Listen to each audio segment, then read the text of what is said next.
कितना ही जल्दी कर लो, कुछ भी कर लो, पता नहीं क्यों जाते जाते लेट हो ही जाते हैं। अभी वैसे कोई ज़्यादा समय नहीं हो रहा था, करीब सुबह की 9:30 ही बजी थी और मुझे आज सभ्या के स्कूल जाना था, तो इस वजह से मैं प्रॉपर पूरा खाना बना कर गई थी, क्योंकि वहाँ हमें कितना समय लग जाएगा ये हम नहीं जानते थे। और आज हमारे यहाँ पापा को भी बाहर जाना था, 10:30 बजे तक उनको भी निकलना था, तो बस गाय की रोटी निकाली, भोग की थाली लगाई और फिर मुझे रेडी भी होना था। और आज कान्हा की छुट्टी थी स्पेशली, तो वो घर पर रहता है तो वो बहुत परेशान करता है।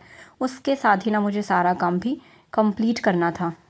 हेलो एवरीवन, कैसे हैं आप लोग। और आज मैं बहुत लेट हो गई हूँ, जबकि मैं आज सुबह जल्दी उठ गई थी, फिर भी मैं बहुत लेट हूँ आज, क्योंकि आज ना मुझे सभ्या के स्कूल जाना है। उसके एबेकस का रिज़ल्ट है और उसके पहले मुझे पूरा खाना बना के जाना है, क्योंकि 10 से 11 टाइम है। अब आते आते पता नहीं कितना लेट हो जाऊँ, सो ये सब वजह से। और मैं धूप में जाती हूँ, सनस्क्रीन जरूर घर पे भी लगाती हूँ, कितनी बार लगा लेती हूँ, कितनी बार याद नहीं रहता, पर बाहर जाती हूँ तब तो बिल्कुल लगा कर जाती हूँ भाई, इसके बिना काम नहीं चलता। ये इनके साथ जाने वाली थी, फिर इनको है कुछ काम, तो ये नहीं जा रहे हैं। तो मैं सभ्या की फ्रेंड की मम्मी है, आदित्य उसका बेस्ट फ्रेंड है। ये लोग नर्सरी से साथ में पढ़ते, पहले सेम स्कूल, मतलब पहले दूसरे स्कूल में थे तब भी साथ में थे, फिर हम लोगों ने इनका एडमिशन।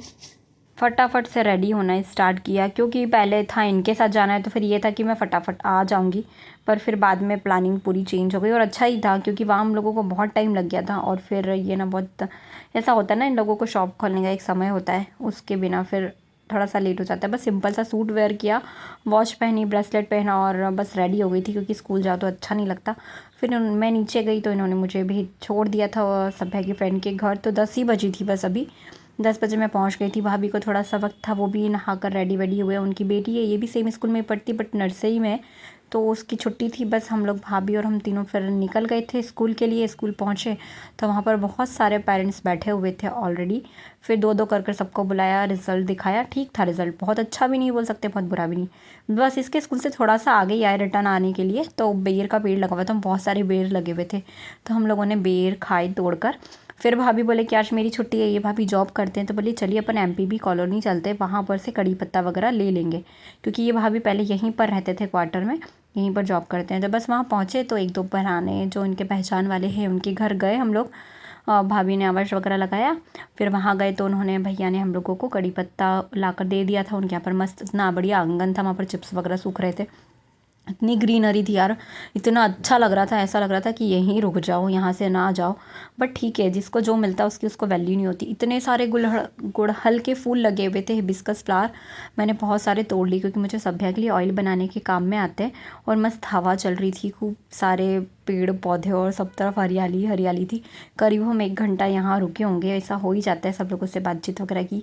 सब लोग आ गए थे और ऑलमोस्ट बच्चे यहाँ के सब सभ्या के स्कूल में ही पढ़ते हैं। तो बस यहाँ से फिर हम लोग निकले और फिर भाभी ने मुझे घर पर ड्रॉप कर दिया था। बस जस्ट आ गई हूँ मैं अभी सभ्या के स्कूल से, और हम बीच में चले गए थे भाभी के साथ। अच्छा ठीक था रिज़ल्ट, मतलब जैसा चाहिए था वैसा नहीं है।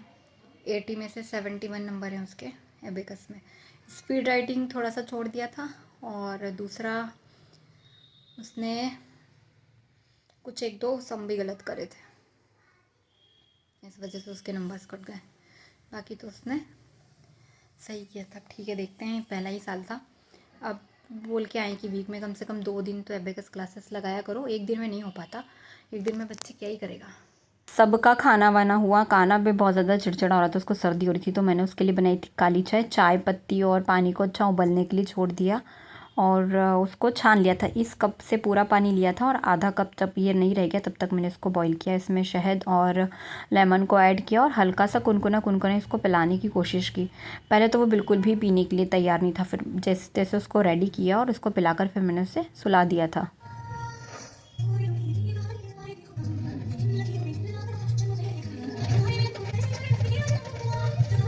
कान्हा बहुत ज़्यादा चिड़चिड़ कर रहा था, तो फिर मैंने सॉन्ग्स लगा दिए कि दोनों बच्चे नाच लेंगे, बट फिर भी कान्हा का मूड ठीक नहीं हुआ, वो तो रो ही जा रहा था, रो ही जा रहा था। फिर मैंने सभ्या के लिए लगाया डांस सॉन्ग। उठने के बाद भी उसके वही हाल थे, बहुत ज़्यादा रोना रोना रोना, चिड़चिड़ापन। तो सोचा हो सकता है नज़र लग रही हो, तो फिर उसकी फटाफट से नज़र उतारी। तो ये बत्ती से उतारी थी नज़र, तेल में बत्ती कर कर इस तरह से बोलते ही तड़ तड़ नीचे गिरता है तो मतलब नज़र लगी है। फिर उसी का जला हुआ जो होता है उसका ही मतलब टीका लगा देते हैं। उसकी उतारी थी तो सभ्या को भी उतरवाना था। ये नाटक तो फिर इनका चलता ही है। फिर बच्चों को खाना खाने का मन नहीं था, दोनों की तबीयत थोड़ी सी ऐसी हो रही थी, तो फिर मैंने सोचा क्यों ना मैं नूडल्स रखे हुए थे बस थोड़े से, तो मैं सोचा नूडल्स बना देती हूँ। तो आज ज़्यादा वेजिस कुछ भी नहीं थी मेरे पास, सिर्फ टमाटर प्याज और गाजर को ही मैंने लंबा लंबा कट कर कर डाल दिया था, और थोड़ा सा सोया सॉस और विनेगर और हल्का सा नमक और ऑरिगेनो डालकर अच्छे से फटाफट इन लोगों के लिए नूडल्स बना दिए। तो दोनों बच्चों ने अच्छे से खा लिए थे। बच्चों को थोड़ा ऐसा रहता है ना, चेंज कर दो तो खा लेते हैं, रोटी रोटी पराठे और ये वही खा खा के बोर हो जाते हैं। तो बढ़िया दोनों ने बच्चों ने खाना खा लिया था।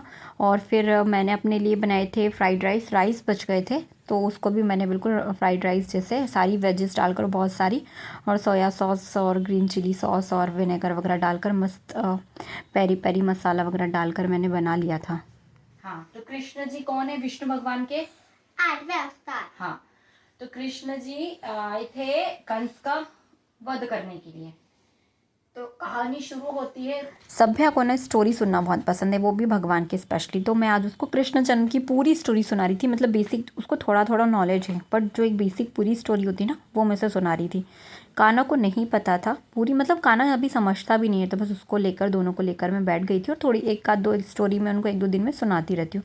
इसके बाद दोनों बच्चों को सुला दिया था, सबका खाना पीना हो गया था। उसके बाद मैंने अपने फेस को अच्छे से वॉश किया, और अभी मैं थोड़ा सा अपने स्किन केयर पर ध्यान दे रही हूँ, क्योंकि एजिंग साइंस ना अब दिखने लगे हैं। आफ्टर 30+ ना आपको अपनी एजिंग साइंस पर, अपनी हेल्थ पर थोड़ा सा ध्यान देना पड़ता है। तो बस बढ़िया से मैंने एलोवेरा जेल ले लिया था और उसको पूरे फेस पर अप्लाई किया अच्छे से, और उसकी अच्छे से 15 to 20 मिनट्स तक ना मैंने मसाज की। इससे थोड़ा सा अपनी बॉडी में ब्लड सर्कुलेशन बढ़ता है फेस पर, तो एजिंग साइंस थोड़े से कम हो जाते हैं और डार्क सर्कल वगैरह भी कम हो जाते हैं। तो ये थोड़ा सा अपने आप को भी समय देना अब ज़रूरी हो गया है। और बच्चे फिर से अब थोड़े बड़े हो गए ना, तो अब इतना ज़्यादा हेडेक नहीं है। इस साल से कान्हा भी स्कूल जाने लगेगा, तो बस उसका भी एक रूटीन सेट हो जाएगा। जो वो मस्ती करता है वो सब उसकी भी कम हो जाएगी।